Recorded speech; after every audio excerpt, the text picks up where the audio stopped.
বহুত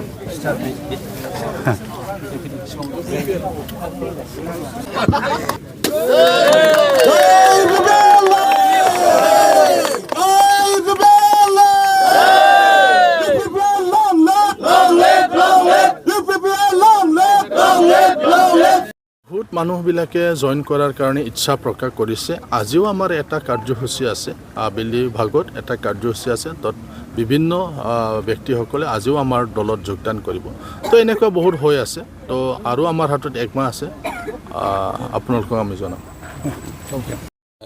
বিশেষকৈ যেতিয়াৰ পৰা BTC একৰ্ড হৈছিল 2003 10 ফেব্ৰুৱাৰীত, তাৰপিছত এই আমাৰ ব্ৰহ্মপুত্ৰৰ উত্তৰ পাৰত বিশেষকৈ যে প্ৰপ'জ বড়োলেণ্ড বড়োসকলৰ যে এটা সংগ্ৰাম আছিল, তাৰপিছত যে এটা একৰ্ড হোৱাৰ পিছত যে এটা ডেভেলপমেণ্টৰ প্ৰক্ৰিয়া যে দ্ৰুত গতিৰে আগবাঢ়ি আহিছিল, মাজত সেই সময়ৰ শাসনত থকা আমাৰ নেতৃত্বসকলে অলপ কেইটামান ভুল কৰাৰ পিছত আমাৰ মাজত BTD এৰিয়াৰ ভিতৰত বহুত আমাৰ মাজত মানে কনফ্লিক্ট এটা হৈ গৈছিল, যাতে আগন্তুক দিনত এইবিলাক কনফ্লিক্টটো নহয়। এইবিলাক সকলো বিষয়বস্তুটো চাই আমাৰ সেই সময়ৰ মানে নিখিল বড়ো ছাত্ৰ সংস্থাৰ নেতা তথা আমাৰ অসমৰ এজন জনপ্ৰিয় ছাত্ৰ নেতা তেখেত প্ৰমোদ বড়ো ডাঙৰীয়াৰ নেতৃত্বত এই সংগ্ৰামত থকা বিশেষকৈ NDABৰ বিদ্ৰোহী সংগঠন যিবিলাক আছিল চাৰিটা গোটৰ, এই সকলক লৈ যোৱা 20 চনৰ 27 জানুৱাৰীত যি এটা পিছ একৰ্ড মানে কৰাবলৈ সক্ষম হৈছে তেখেতে।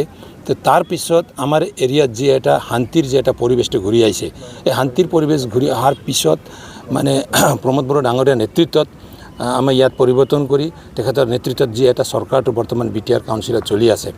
তো ইয়াৰ পিছত UPPLৰ শাসনত বা UPPLে মানে দখল কৰিব পৰা UPPL ৰাজনৈতিক পাৰ্টীয়ে মানে শাসনত আহিব পৰা যে এটা মানে চৰকাৰ বনাবলৈ সক্ষম হোৱাৰ পিছত UPPLে যি ধৰণে জনসাধাৰণৰ মাজত সোমাইবলৈ সক্ষম হৈছে, তো ইয়াৰে ফলস্বৰূপ ইয়াৰ এটা ৰিফ্লেক্টটো আমি এই কনফাৰেন্সত দেখিবলৈ পাম। তো আপোনালোকে অহা 11, 12 আৰু 13 যি নৱেম্বৰত যে ইয়াত 3দিনীয়া এটা অধিৱেশন UPPLৰ কেন্দ্ৰীয় অধিৱেশন এই কোকৰাঝাৰ জিলাৰ চন্দ্ৰপাৰাত অনুষ্ঠিত হ'বলৈ গৈ আছে। আজি আমি লাইখুটা মানে স্থাপন কৰিলোঁ। তো ইয়াত বিশেষকৈ বহুত কথাবিলাক আপোনালোকে আগা পিছে গম পাইছে। আমাৰ বিশেষকৈ দলটো সংগঠনটো মজবুত কৰিবৰ বাবে বিশেষকৈ আমি ইয়াত গুৰুত্ব দিম। আমি যেনেকৈ ইয়াত মানে আৰু আমাৰ যিবিলাক এজেণ্ডাবিলাক আছে মানে BTRত কেনেকৈ আমি সকলো জনগোষ্ঠীক মানে একত্ৰিত কৰি সকলো জনগোষ্ঠীক মানে ভাৰত চৰকাৰে দিয়া সংবিধান মতে যাৰ যি অধিকাৰ আছে এই অধিকাৰটো যাতে সকলো জনগোষ্ঠীয়ে ইয়াত সাব্যস্ত কৰিবলৈ পায়, তাৰ কাৰণে এটা এজেণ্ডাবিলাক ইয়াত হ'ব। ডেলিগেটত মানে BTRত থকা 23টা জনগোষ্ঠীৰ মানুহসকলেও UPPLত আছে, সকলো নেতৃত্বসকলে এই ডেলিগেট হিচাপে ইয়াত আহিব। নিজৰ নিজৰ জনগোষ্ঠীৰ যিবিলাক কথাবিলাক আছে ইয়াতে তেখেতসকলে ডেলিগেটত আলোচনা কৰিব। সকলো জনগোষ্ঠীক মানে নেতৃত্ব দিব পৰা আৰু সকলো জনগোষ্ঠীৰ সমস্যাটো নিজৰ সমস্যা বুলি মানে হাতত লৈ আমাৰ UPPL দলে এইবাৰৰ এই প্ৰতিনিধি সভাত ৰেজুলেশ্যনটো ড্ৰ কৰিব। আৰু আমাৰ বিশেষকৈ BTR একৰ্ডত যিবিলাক দফাবিলাক ইয়াত মানে ৰূপায়ণ কৰিব লাগিব এই বিষয়ে ইয়াত আলোচনা কৰা হ'ব। এই সকলো বিষয়টো আলোচনা কৰাৰ পিছত UPPL দলটো আগন্তুক আৰু 15-20 বছৰ BTRত শাসন কৰি BTRত থকা সমূহ 35 লাখ জনগোষ্ঠীক কেনেকৈ এটা ভাল শাসন দিব পৰা যায় এইটো লক্ষ্যৰে আমাৰ UPPL দলটো আগবাঢ়িব।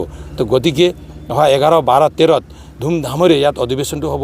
অলপ আগত আমাৰ বিধায়ক ডাঙৰে আপোনালোকৰ ওচৰতো মন্তব্যটো ইয়াত প্লেছ কৰিছে।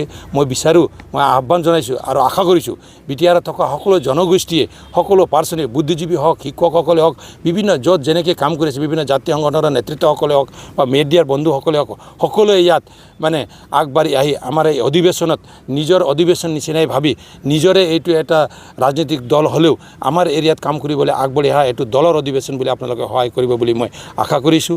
আৰু আগন্তুক দিনত এই অধিৱেশনটো পূৰ্ণ পৰ্যায়ৰ এটা সফল অধিৱেশন হিচাপে ইয়াত আমি মানে দেখুৱাব পাৰিম বুলি আমি আশা কৰিছোঁ। আৰু বিশেষকৈ ইয়াত যি আমাৰ মুকলি সভা হ'ব, মুকলি সভাত আমাৰ এনে 50 পৰা 70,000 ইয়াত মানে জনসমাগম হ'ব বুলি আমি আশা কৰিছোঁ। কিন্তু আমাৰ এজেণ্ডাটো বৰ্তমান আমাৰ জিলা সমিতিবিলাকে, ব্লক কমিটিবিলাকে আৰু যি তৃণমূল পৰ্যায়ৰ যিবিলাক কমিটিবিলাক আছে তেখেতসকলে আমাক যেনেধৰণৰ ৰিপৰ্ট দি আছে, আমি এতিয়া মানে ফিল্ডটো কিমান ডাঙৰ আছে এইটো আমি চাই আছোঁ। প্ৰায় 1 লাখ মানুহ ইয়াত আমাৰ পাব্লিক আহিব পাৰে বুলি আমি আশা কৰি আছোঁ।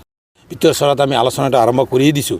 কোকৰাঝাৰটো এইবাৰ মানে বিগত দিনত যি ধৰণৰ আমাৰ মাজত যি এটা ভুল বুজাবুজি হোৱাৰ পিছত এটা সাম্প্ৰদায়িক এটা ৰংটো সানি বিভিন্ন মানুহবিলাকে ইয়াৰ পৰাই জিকি গৈছে। কিন্তু এইবাৰ UPPL ইউনাইটেড পিপলছ পাৰ্টি অফ লিবাৰেল যি নামটো আছে, এই নামক যাতে লিবাৰেল এটা যি নামটো আছে এই লিবাৰেল শব্দটো যাতে সকলোৱে বুজি পায়।